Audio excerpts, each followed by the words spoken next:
বাঙালির শ্রেষ্ঠ উৎসব দুর্গাপুজো, আর দুর্গাপুজো আসতে আর মাত্র 15 দিন বাকি। এইবার তো তোমরা সবাই জানো সেপ্টেম্বরের শেষের দিকেই দুর্গাপুজো, তাই চারিদিকে খুব জোর কদমে তোড়জোড় শুরু হয়ে গেছিল বললে সেটা তো ভুল হবে, কারণ বেশিরভাগ পুজো কমিটি, বড় বড় পুজো কমিটি বিশেষ করে, তারা 6 মাস আগে থেকেই তোড়জোড় শুরু করে দেয়।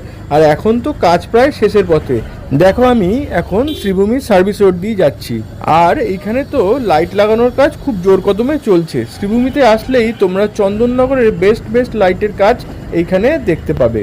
আর আমার আগের ভিডিওতে তোমাদেরকে শ্রীভূমির যেসব গেটগুলো দেখিয়েছিলাম সেগুলো তখন হচ্ছিল, আর এখন সেগুলো কিন্তু প্রায় কমপ্লিটের দিকে। আর কয়েকদিন পরে এই রাস্তায় কিন্তু লাখ লাখ লোক এসে হাজির হবে।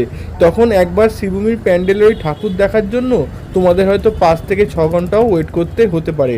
তাই আমি বলবো, মহালয়ার পরে যখনই শ্রীভূমি ওপেনিং হবে তোমরা কিন্তু তাড়াতাড়ি চলে এসো, আর এই প্যান্ডেলটা প্রথমেই দেখে নিও। কারণ কলকাতার দুর্গাপুজোর যদি র্যাঙ্কিং করতে হয়, এটা 1, 2, 3-এর মধ্যেই আসবে।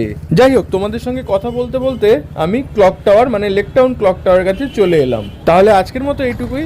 তোমাদের সঙ্গে দেখা হচ্ছে আবার অন্য কোনো ভিডিওতে।